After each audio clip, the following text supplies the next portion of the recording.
दोस्तों, अग्निपथ योजना को लेकर जहां बिहार, मध्य प्रदेश, राजस्थान और भी कई अन्य राज्यों पे बवाल छिड़ा हुआ है और लगातार हंगामे और प्रदर्शन हो रहे हैं, वहीं इस मामले पर ग्रैंड मास्टर शिबूजी ने अपनी चुप्पी तोड़ी है। तो चलिए आपको दिखाते हैं ग्रैंड मास्टर शिबूजी ने अग्निपथ योजना को लेकर क्या कहा।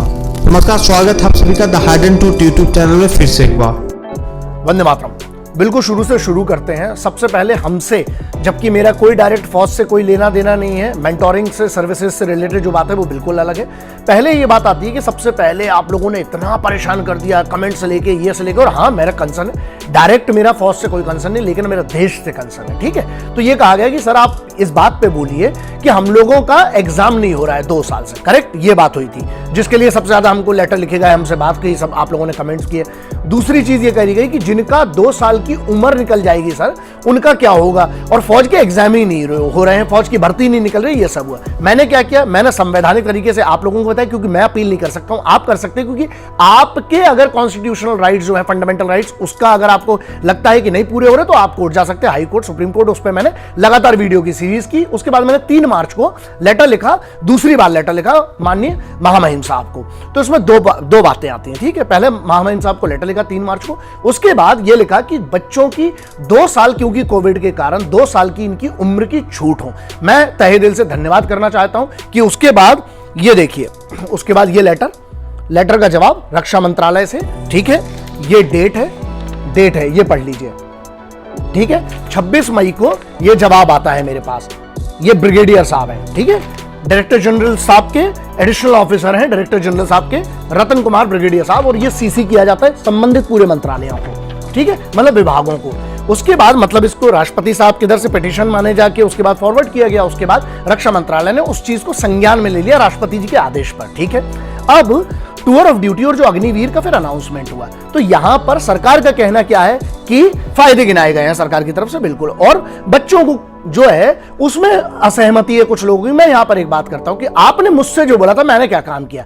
मैं धन्यवाद की अपेक्षा नहीं करता हूं आपसे, लेकिन मैंने किया ना, मैं आपके साथ खड़ा था। मैंने ये काम किया सबसे पहले कि पत्र लिखकर, देखिए जो मांग की थी, मैं इस बात का धन्यवाद करता हूं कि मेरी तो मांग मानी गई है, और मतलब आपकी जो मांग थी, मेरा क्या लेना था, ना मेरे को फौज में भर्ती होना है, मेरा इससे कोई डायरेक्ट नहीं, ना मैं कोई एकेडमीज चला रहा हूं कि इससे मेरे को ट्रेनिंग में कोई संबंधित, तो मेरा कोई इससे डायरेक्ट कोई लेना देना नहीं है। ठीक है, भर्ती से संबंधित और इस सबसे, फिर भी मैंने, क्योंकि युवाओं की बात थी, देश के यूथ की बात थी, मैंने बात रखी।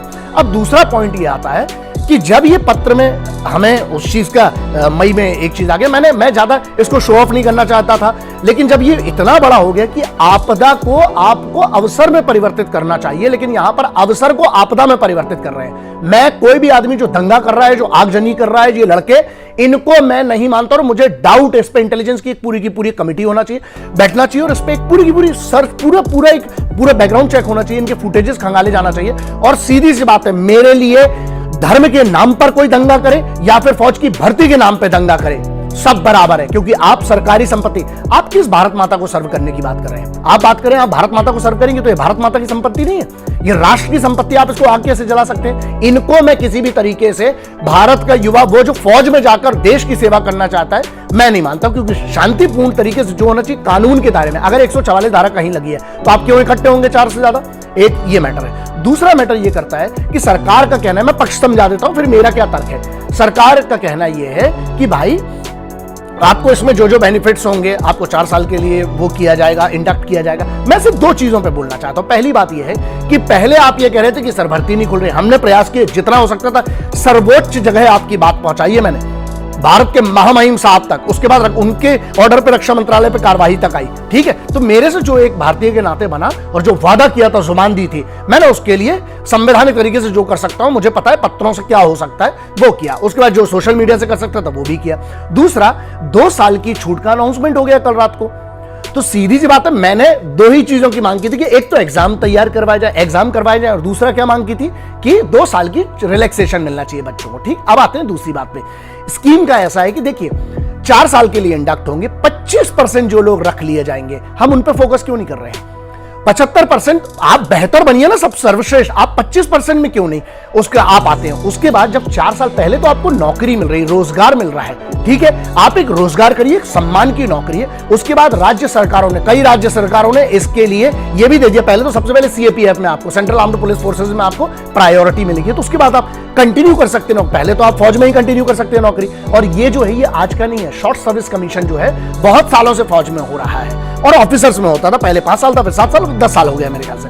अब दूसरी बात ये आती है इसमें, तीसरा पॉइंट ये आता है कि जहां पर आप अगर इसको पूरा समझेंगे इसको, कि एक तरफ हमें फौज को मॉडर्न भी करना है और दूसरी तरफ तजुर्बा भी चाहिए जो सीनियर लोग हैं, ठीक है, तो उस पर 4 साल बाद जब ये स्कीम का, जब 4 साल बाद पहला बैच आएगा, 2 साल आपके लिए बढ़ गए हैं, आप पहले आइए, तो उसके बाद कुछ बच्चों ने ऐसा पता चला कि आत्महत्या करी। भाई देखिए, मैं इस आत्महत्या वाले पे इसलिए नहीं बोलना चाहता, ये कौन सी बात हुई यार, नहीं, आप लड़िए।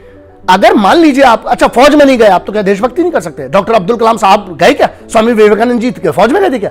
बात यह है, हमें राष्ट्र के लिए, राष्ट्रभक्ति के लिए सिर्फ फौज नहीं, उसके अलावा भी बहुत सारे। मान लीजिए आपका नहीं हो, तो क्या आप आत्महत्या कर लेंगे? मैं इसका समर्थन नहीं करता हूं, दंगाइयों का समर्थन नहीं करूंगा जो आगजनी कर रहे हैं उनको। पहली बात तो मैं मानता नहीं, मुझे लगता है कि इन बच्चों के साथ मिलकर कुछ असामाजिक तत्व हैं जो ये कर रहे हैं, ठीक है। तीसरी बात ये करता हूं कि भाई आप आर्मी, नेवी, एयरफोर्स के चीफ्स, ठीक है, उनकी फोटो पे ऐसा कट का निशान लगाकर कुछ लोग शेयर कर रहे हैं। अच्छा, मतलब आप, अच्छा इसका निर्णय किसने लिया है? इसका निर्णय सरकार ने किसके साथ मिलकर लिया है? आर्मी, नेवी, एयरफोर्स, तीनों के चीफ के साथ मिलकर इसका निर्णय लिया गया है टूर ऑफ ड्यूटी का, ठीक है। तो इसकी प्रक्रिया को आप चैलेंज कैसे, अभी संवैधानिक तरीके से जो भी करना है आप वो कर सकते हैं। भाई देखिए, वो आर्टिकल जो आपके यहाँ, आपको सुप्रीम कोर्ट, हाई कोर्ट का मैं पहले प्रोसीजर बता चुका हूं, पैसे नहीं है तो नालसा में जाइए। मैटर यहां पर क्या करता है ना, बहुत सोचिएगा। रोजगार मिल रहा है, पहले तो आप अपनी एंट्री, अपनी कुवत साबित करके आप रोजगार लीजिए। दूसरी बात, आप इतना अच्छा परफॉर्मेंस कीजिए कि आप उस 25% में रह जाए ना। और तीसरी बात, 4 साल बाद, इसके बाद भी विचार विमर्श, हाँ अगर कोई त्रुटियां छूट गई हैं सरकार से, तो उसके तरीके होते हैं, कानूनी तरीके, संवैधानिक तरीके होते हैं। और मैं सीधी सी बात है, इसमें एक चीज मैं कहना चाहता हूं कि हाँ, इसमें इंप्लीमेंटेशन पे ग्राउंड लेवल पर, जैसे मेंबर ऑफ पार्लियामेंट्स को नहीं पता था, उसके बाद जो वहां के लोकल्स थे उनको नहीं पता था, स्कीम लॉन्च हुई तो लोगों को इसके बारे में जानकारी नहीं। अगर इसको प्रॉपर्ली अवेयर किया जाता और फिर लॉन्च किया जाता, यस, इस चीज को मैं बोलना चाहता हूं क्योंकि ये एक बहुत बड़ी चूक हुई है। लेकिन जहां बात आती है कि आप आगजनी करने लगोगे, आप पूरी आर्मी, नेवी, एयरफोर्स के चीफ को गाली बकने लगोगे, आप भारत के प्रधानमंत्री, रक्षा मंत्री को ही गाली बकने लगोगे। एक मिनट, वो चुने गए हैं, मैंने आज तक, चाहे वो किसी भी पार्टी के हो, किसी भी संवैधानिक पद के व्यक्ति के, मैं उसकी बात गलत नहीं करता हूं। क्यों? क्योंकि वो चुने गए हैं, एक डेमोक्रेटिक सिस्टम है, किसी भी सरकार को चुना जाता है, ठीक है। आप, मैं हमेशा एक बात याद रखिएगा, मतभेद होना ये डेमोक्रेसी में चलता है और होना भी चाहिए, आपकी मांग होना चाहिए, विरोध करने की, पीसफुल मार्च की होती है अगर आपको परमिशन मिल रही है, 144 नहीं लगी तो, लेकिन मनभेद नहीं होना चाहिए। यहां तो मनभेद की बात आ गई, आप यहां पर धमकियां दे रहे हो आप, मतलब ये उनके ऐसे फोटो पे कट लगाना, ये कौन सा है? और ये जो आगजनी कर रही है, कैसे देशभक्त है? इनको आप देशभक्त मानते हो आप अपने आप को? सीधा बात करता हूं मैं आपसे, आप युवा है, मुझे दुख लगा यार, क्या मैं आप लोगों के लिए इतनी बड़ी लड़ाई, अपना पैसा लगा के, अपना समय लगा के, फ्री नहीं बैठा कोई इधर, सब काम धाम छोड़ के आप लोगों के फॉलोअप कर रहे हैं। वहां राष्ट्रपति के वहां पर महामहिम साहब के इधर सेक्रेटरीट से लेकर रक्षा मंत्रालय से लेकर जहां जहां जो करते हैं, फ्री बैठेंगे इधर पर, इसलिए क्योंकि मैटर करते हो आप लोग युवा मेरे लिए। और मैं बोलता हूं कि मैं आपका फैन हूं, लेकिन मैं उन युवाओं का फैन हूं जो आज भी अपनी तैयारी पे फोकस कर रहे हैं और उनको इतना भरोसा है कि हम 25% में कंफर्म हम फिर से रीसिलेक्ट हो जाएंगे। तो यहां पर ना थोड़ा संयम की जरूरत है आपको। अगर आप आगजनी करोगे, मैं इसका साथ नहीं देता हूं। ये इनको पहली बात तो मैं देशभक्त मानते नहीं हूं, चाहे वो धर्म के नाम पर आग लगाएं, चाहे आर्मी की भर्ती के नाम पर आग लगाएं। अब एक लास्ट मेरा संदेश ये है इस पर, यार इजराइल, यूनाइटेड स्टेट्स, बहुत सारे देश ऐसे, स्पेशली अगर मैं इजराइल की बात करूं, वहां पर कंपलसरी आर्मी ट्रेनिंग है, उसको फिर वो रिजर्व फोर्स में चले जाते हैं। कई लोगों ने ये कहा, बहुत बुद्धिजीवी लोगों ने, कि ये लोग ट्रेनिंग लेने के बाद जब फौज छोड़ देंगे तो ये आतंकवादी बन सकते हैं। पागल आगल हो गए, दिमाग है तुम लोगों में? एक बार जो देशभक्त होता है, अच्छा अगर मेरा बी नेगेटिव ब्लड ग्रुप है तो मैं बदल कैसे लूंगा? अगर कोई देशभक्त है ना तो वो देशभक्त ही रहेगा, वो सरकारी संपत्ति और देश के खिलाफ हथियार नहीं उठाएगा। और जब कई राज्यों की सरकार भी कह रही है कि प्रायोरिटी मिलेगी जॉब में, मैं ये कहता हूं कि आप लोगों की मांग थी कि नौकरी, आप भाई नौकरी में पहले अभी इंडक्ट तो होइए, लेकिन अगर आपने क्राइम कर दिया, आपके ऊपर एफआईआर हो गई, तो वैसे आपकी नौकरी चली जाएगी। तो थोड़ा बुद्धि का उपयोग करिए। और जो लोग आत्महत्या कर रहे, देखो अपने माँ बाप का चेहरा देख लेना, और जरा ये देखना कि आपका जीवन अगर आप सच में देश के लिए जीना चाहते हो तो सिर्फ फौज नहीं, उसके अलावा भी बहुत काम करके आप देश की सेवा कर सकते हो अपने अपने स्तर पर।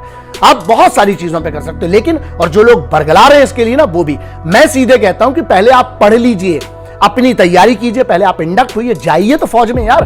2 मांगों के लिए आपने कहा था, मैंने पूरा एड़ी चोटी सिर माथा सब जोर लगा दिया। भाई पहली मांग थी कि सेना की भर्तियां शुरू की जाए, तो हो तो गई, इतने बड़े नंबर में भर्ती हो रही हैं, ठीक है। दूसरी ये मांग थी परमानेंट और टेम्परेरी वाला मैं कौन हूं, मैं थोड़ी निर्णय कर सकता हूं यार। वो सरकार का और आर्मी नेवी एयरफोर्स तीनों की चीफ ने बैठ के किया है, मैं थोड़ी हूं। आपने मुझे चुना है क्या?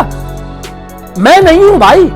यहां पर जब सांसद चुने जाते, सांसद चुनते हैं एक सरकार को, ठीक है, विधायक विधान परिषद, फिर उसके बाद सांसद चुनते हैं पूरे उसके एक नेता को, फिर वो उनका चयन होता है। सरकार चुनी गई है और सरकार चुनने के बाद सरकार ने एक पूरा का पूरा प्रस्ताव रखा। उस प्रस्ताव रखने के बाद आर्मी नेवी एयरफोर्स, अच्छा एक बात बताइए, आर्मी नेवी एयरफोर्स तीनों लोगों ने इसकी सहमति नहीं दी है क्या? दी है ना। मुझे लगता है कि मुझसे बहुत ज्यादा बुद्धि सर्विंग जनरल्स की है यार। आर्मी नेवी एयरफोर्स के चीफ की मेरे से बहुत ज्यादा बुद्धि है। मुझे तो कुछ नहीं मालूम है दुनिया के बारे में जितना उनको फौज के बारे में पता है। तो अगर उन लोगों ने सहमति दी है तो इसके लिए मतलब इसका बेहतरी, आप क्या आर्मी नेवी एयरफोर्स के चीफ की देशभक्ति पे प्रश्न उठा रहे हैं या आप उस पूरी कमेटी पे प्रश्न उठा रहे हैं? तो सोचिएगा, डेमोक्रेटिक कंट्री में हमने चुनी है सरकार, चाहे कोई भी हो। और मैं आपको बोलता हूं ये बात, आप पूरे इतिहास के वीडियो उठा के देख लीजिए, मैं सीधी बात बोलता हूं और ये क्लियर कट ये बोलता हूं कि जब कोई चीज पारित हुई है उसमें अमेंडमेंट किए जा सकते हैं। हाँ, बिल्कुल करना चाहिए अगर आपको लगता है। बहुत सारे तरीके हैं उसके, कानूनी तरीके, संवैधानिक तरीके हैं। लेकिन जहां ये आगजनी की बात आ रही है और जो ये दंगाई, अगर आप रोडों पे आग लगाओगे तो आप पर भी वही कार्रवाई होना चाहिए जो उन लोगों पे होना चाहिए जो धर्म के नाम पर, जो संप्रदाय के नाम पर आगजनी करते हैं, पत्थरबाजी करते हैं। बहुत क्लियर इसमें कोई डाउट नहीं है, ठीक है। आप किसी चीज की आड़ में नहीं बच सकते हो, नहीं। और दूसरी बात है, अगर 144 धारा लगी, आपको मना किया गया कहीं जाने से, तो आप नहीं जाएंगे, क्योंकि वो बात फिर तो आप कॉन्स्टिट्यूशन का ही सम्मान नहीं कर रहे, कानून का ही सम्मान नहीं कर रहे हो, है ना। आपके कॉन्स्टिट्यूशन में राइट है शांतिपूर्ण अपनी बात रखने का, ठीक। तो अब आप देख लीजिए, आप लोग ज्यादा समझदार हैं, मुझसे तो बहुत ज्यादा समझदार होंगे, तभी तो आप लोग ऐसे निर्णय ले रहे हैं। आपने मुझसे जो मांग की थी, मैंने आपकी तरफ से बात रखी और उस बात को एंड तक लाया। 2 साल की दूसरी पॉइंट था, 2 साल की मांग की थी राष्ट्रपति साहब को, जो मैंने पत्र लिखा था, 3 मैंने पूरे सोशल मीडिया पे डाला, आप देख लीजिए, और जो रक्षा मंत्रालय का रिप्लाई वो भी डाल दूंगा। आप एक बात बताइए, मेरे से जो अपेक्षा थी मैंने वो किया, लेकिन मैं मालूम सिर्फ वो गिलहरी हूं। कौन सी गिलहरी? जिसने प्रयास किया उस गिलहरी ने कि राम सेतु बनाने की औकात नहीं है उस गिलहरी की, लेकिन उस राम सेतु में ना थोड़ी सी रेत डालने की कोशिश किया उस गिलहरी ने, भगवान श्री राम के राम सेतु में। ना वो बानर थी ना मानव थी, लेकिन उसने गिलहरी के तौर पर भी ना रेत डाली राम सेतु में। मैं वो गिलहरी हूं। मैंने अपना काम जो मुझसे हुआ करूंगा। युवाओं की आवाज उठाने की बात और सही जगह सर्वोच्च पद तक पहुंचाने की बात थी, वो मैंने पहुंचाई और उस पर कार्रवाई भी हुई। आपके एग्जाम भी हुए, मतलब एग्जाम चालू हो गए, बहुत जल्दी भर्तियां होंगी। और दूसरी चीज, 2 साल की आपको उम्र की छूट जो 21 वर्ष थी, आज वो 23 वर्ष हो गई है। इससे ज्यादा आप क्या अपेक्षा करते हैं, मुझे समझ में नहीं आ रहा है। और आप अगर कानून को अपने हाथ में लेंगे, मैं आपका समर्थन नहीं कर सकता हूं। मैं इसको 1 मिनट में भी समझा सकता था, लेकिन मैं चाहता था कि इसको एलैबोरेट करके आपको समझाऊं। अपनी आप पूरी मेहनत करिए, जो मिल रहा है आज आपको, इतना बड़ा एक स्कीम आई है, स्कीम इन से आपको एक मौका मिल रहा है आज आपको देश सर्व करने के लिए। पहले तो वो भी नहीं था ना। हम अच्छाई देख लेना, अगर मौका, आप जाइए ना, आप अपने आप को साबित कीजिए। आप उसमें मान लीजिए आप निकाले भी जाएंगे तो आप आत्महत्या का रास्ता चुनेंगे, मैं इसका समर्थन नहीं करता हूं भाई। मेरे ऊपर भी बहुत परेशानी आई, मैंने भी बहुत झेला है। मरने की नहीं सोची, लेकिन लड़ने की सोची है। अब बाकी आपकी मर्जी है। जय हिंद, वंदे मातरम, इंकलाब जिंदाबाद, भारत माता की जय। और भी ऐसे अमेजिंग वीडियो के लिए बने रहे हमारे चैनल के साथ, और चैनल पर नए हैं तो चैनल सब्सक्राइब करना ना भूलें।